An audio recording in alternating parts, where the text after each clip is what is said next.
그래서 제가 알려드린 이 3개의 상급지를 우선적으로 쳐다보시면서 가격 싸다 그래가지고 진행 빠르거나 조금 입지 떨어지는 쪽으로 가실 게 아니라 조금 더 웃돈을 주고서라도 입지 좋은 데를 무조건 붙들어 놔야 된다.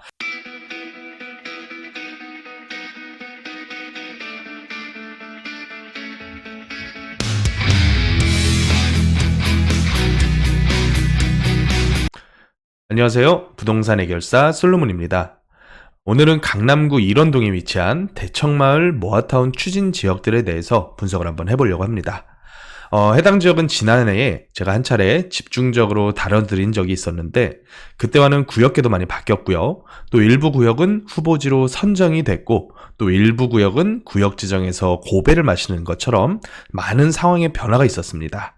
그래서 오늘은 새롭게 바뀐 구역계별로 가격 흐름과 그 동향을 한번 파악을 해보면서 늦었지만 지금이라도 투자하는 것이 맞을지 아니면 이보다 더 나은 투자처를 찾는 것이 좋을지 한번 얘기를 해보려고 합니다. 자, 일원동 대청마을 지역 입지부터 다시 한번 살펴보면요. 이번에 후보지로 선정된 북측 구역이 이렇게 위치를 해 있고요. 그 밑에는 남측 구역들이 신통기획과 모아타운에서 한 차례 탈락을 했습니다.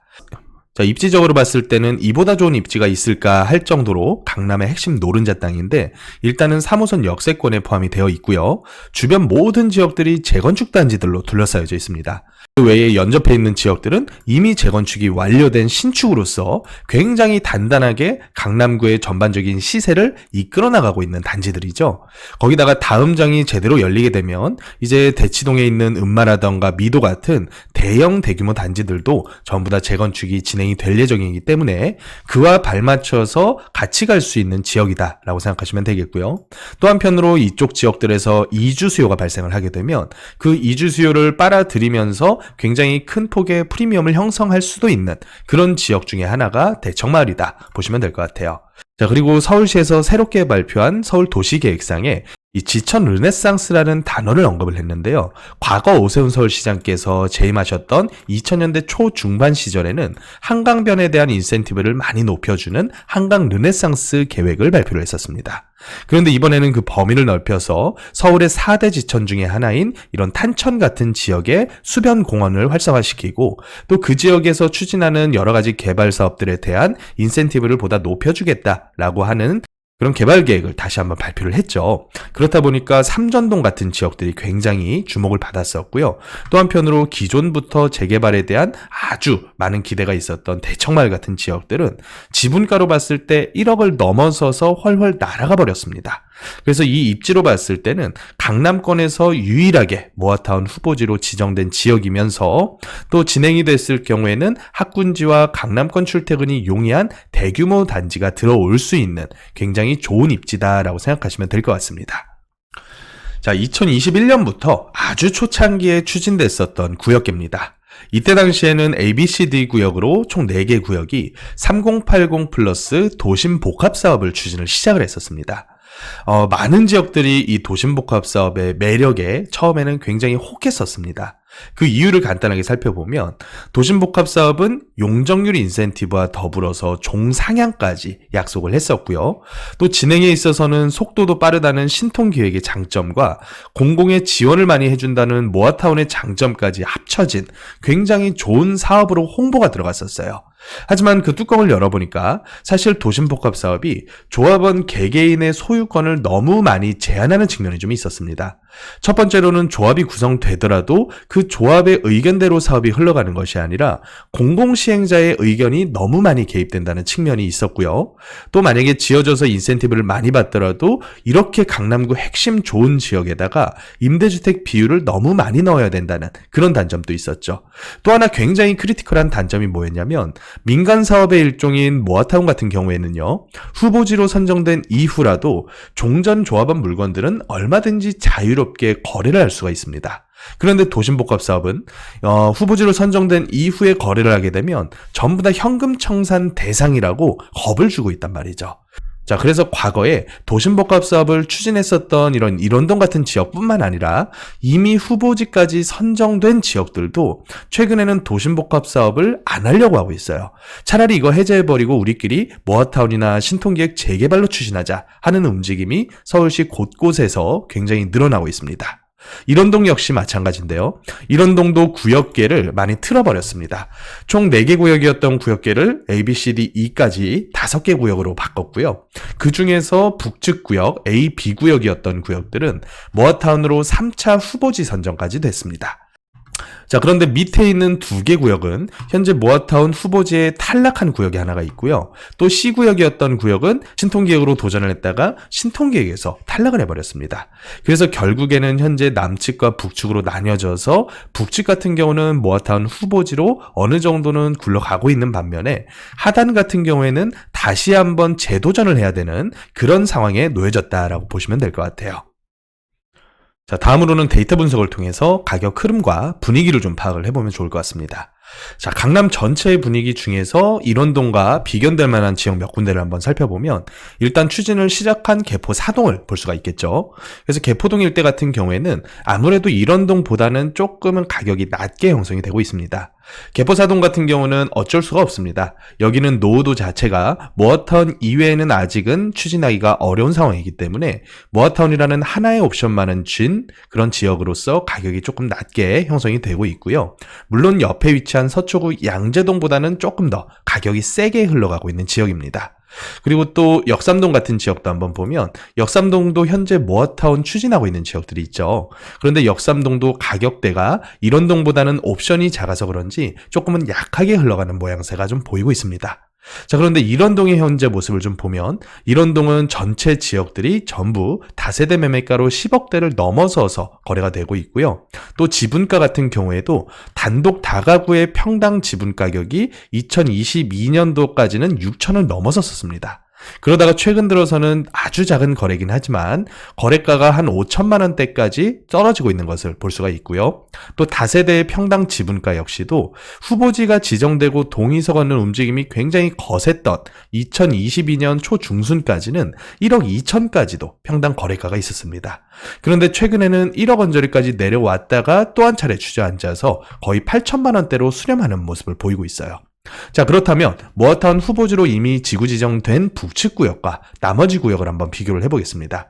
일단 북측 구역부터 보면 북측 구역의 움직임은 조금 더 거셌죠. 그래서 평당 매매가의 움직임이 8억대를 넘어서서 10억 언저리까지 형성이 됐다가 최근에는 오히려 조금 조정이 되는 모습을 좀 보이고 있어요. 아무래도 이런 부분은 건설 사업의 전반적인 수익성 악화로도 해석을 해볼 수가 있겠는데, 제가 작년, 재작년에 분석했었던 이 수익 구조를 한번 보면 건축비를 평당 한 700만 원 정도만 잡아놔도 충분히 공사를 할 수 있었던 시기였단 말이죠. 그런데 최근 같은 경우에는 공사를 하려면 최소 850만 원 이상을 순수 도급 공사비로 지불을 해야 되고요. 또 그마저도 사업 규모와 지역이 시공사와 잘 합의가 안 되면 850을 불러도 입찰에 응하지 않는 시공사가 많이 나타나고 있습니다. 그러니까 우리가 지금 민간 건축비의 상승을 어디까지 점쳐야 되냐면 불과 4, 5년 만에 2배 올라서 평당 1,000만 원에 가까워지고 있는 이런 정도의 가격 상승을 우리가 눈앞에 두고 있다. 그래서 앞으로 이런 민간 분양뿐만 아니라 공공 분양도 신축 가격은 정말로 분양가가 훨훨 날아갈 수밖에는 없는 상황에 처해 있다. 물론 이제 그렇게 높아진 분양가를 소화를 할 수 있는 지역이 있고 소화를 못하는 지역이 있겠죠. 그래서 지금까지는 서울 수도권이 굉장히 잘 소화를 해내다가 최근에 9월 넘어오면서부터 분위기가 또 이상해지니까 수도권 지역들에서는 약간씩 미분양이 되려는 움직임, 그리고 서울에서도 너무 고분양가가 책정되면 상도동처럼 분양이 잘 안 되는 이런 모습을 우리가 볼 수가 있겠다는 거죠. 하지만 아직까지는 이런 대청마을 같은 지역들에서는 평당 6천, 7천 분양을 해도 분양받는 수분양자들이 꽤 많을 것으로 예상이 됩니다. 그렇기 때문에 지금까지 사업을 열심히 추진을 하고 있겠죠. 자, 그러면 나머지 탈락의 고배를 마신 지역들을 한번 보면 오히려 가격이 먼저부터 조정이 됐다가 최근 들어서는 조금 반전을 하는 모습을 보입니다. 북측구역 같은 경우에는 굉장히 늦게까지 가격이 쭉 상승을 해왔어요. 그래서 2023년 넘어서까지도 가격 상승이 이어졌었는데 그러다가 최근 몇 달 동안 가격이 조금 조정되는 모습이거든요. 그런데 대청마을 1구역, 대청마을 1구역이 어디냐면 모아타운으로 공모를 했다 탈락한 좌측의 D2구역이고요. 여기 있는 C구역이 우측의 신통기획에 탈락한 지역입니다. 그래서 좌측 구역부터 보면 가격대가 2021년 말까지 폭발적으로 치솟았다가 2022년부터 이 해당 지역들이 분리가 되면서 가격이 쭉 하락하는 모습을 보였어요. 그러다가 최근 들어서는 다시 한번 재상승을 해 나가면서 매매가는 거의 7억에 근접할 정도, 그리고 지분가로 봤을 때는 평당 8천만 원대 정도까지 다시 한번 올라가는 모습을 보이고 있다. 그리고 C구역 같은 경우도 1구역과 상황이 굉장히 흡사합니다. 신통기획에서는 탈락했지만 그렇다고 모든 옵션이 없어져 버린 게 아니란 말이죠. 자, 신통기획을 도전할 수 있었다는 얘기는 여기 있는 노후도 측면에서 모아타운의 기준은 충분히 차고도 넘친다라고도 해석할 수가 있습니다. 20년 기준에서의 50%가 아니라 30년 기준에서 거의 80%를 넘어간 지역들이기 때문에 신통기획 한번 떨어졌다 그래서 재개발 못한다. 절대 아니죠. 그래서 앞으로 모아타운이건 다른 일반 재개발이건 얼마든지 새롭게 추진할 수 있기 때문에 가격대가 높아졌다가 한번 철퇴를 맞은 이후에 다시 재상승을 하고 있는 모습을 보인다는 거죠. 그래서 동일하게 매매가로는 7억대 정도, 그리고 지분가는 8천만 원대로 수렴하는 모습을 보입니다. 자, 이렇게 비교를 한번 해보면 시차가 존재를 했다는 걸 알 수가 있습니다. 북측구역 같은 경우에는 그 기대감 때문에 거기다 후보지까지 선정이 됐기 때문에 상당히 견고하게 2023년까지 상승세를 이어왔다가 최근에 이 가격이 너무나 높게 올라가서 부담이 좀 되니까 다시 약간 하락을 하면서 8천대로 내려가는 모습을 보이고 있고요. 1구역이라던가 C구역 같은 경우에는 미리부터 탈락과 동시에 가격이 너무 많이 빠지니까 오히려 이때가 기회다 해서 새롭게 진입하시는 분들이 좀 생겨났다. 그래서 가격으로 매매가 7억, 지분가 8천, 요 정도 수준으로 수렴하는 모습을 보이더라. 모든 구역들의 가격대가 비슷하게 흘러가는 것을 볼 수가 있습니다. 자, 그래서 여기서 눈치 빠른 분들이시라면 이걸 캐치를 하셔야 돼요. 입지만 훌륭하다면 진행 여부와 관계없이 기대감만으로 프리미엄이 견고하게 붙어주는구나. 그러면 우리가 이제 어디를 투자해야 될지 딱 알 수가 있겠죠. 강남권이 1순위가 될 수 있겠고요. 또 같은 1순위급으로 봤을 때는 용산권이 될 수가 있겠어요. 그런데 용산 같은 경우는 상당히 그 분석을 섬세하게 해서 들어가셔야 됩니다. 용산이라 그래서 모두 다 같은 용산이 아니기 때문에 용산 각 지역별로 제가 분석해 놓은 영상 참고하셔서 섬세하게 접근하시면 용산도 충분히 들어가서 수익을 낼 수가 있고요. 또 마지막 1순위 상급지 같은 경우에는 한강변이라고 보시면 되겠어요. 앞으로 이제 한강변에 손이 안 닿은, 그러니까 아파트가 지어지지 않은 저밀도 지역이 거의 안 남아있다고 보시면 되겠는데, 서편에서부터 보면 망원 합정지구 일대가 있고요. 또 조금 더 내려와서 노량진 일대가 있고요. 또 한편으로 자양동 일대가 있습니다. 그리고 마지막으로는 천호동이나 암사동에 약간씩 남아있는 구역들이 있는데, 자, 이 지역들이 한강변의 마지막 남은 저밀도 지역이라고 보시면 될 것 같아요. 그래서 제가 알려드린 이 세 개의 상급지를 우선적으로 쳐다보시면서 가격 싸다 그래가지고 진행 빠르거나 조금 입지 떨어지는 쪽으로 가실 게 아니라 조금 더 웃돈을 주고서라도 입지 좋은 데를 무조건 붙들어 놔야 된다. 그게 어떻게 보면 부동산 투자의 핵심이자 모아타운 재개발 투자의 핵심이다 라고 보시면 될 것 같아요.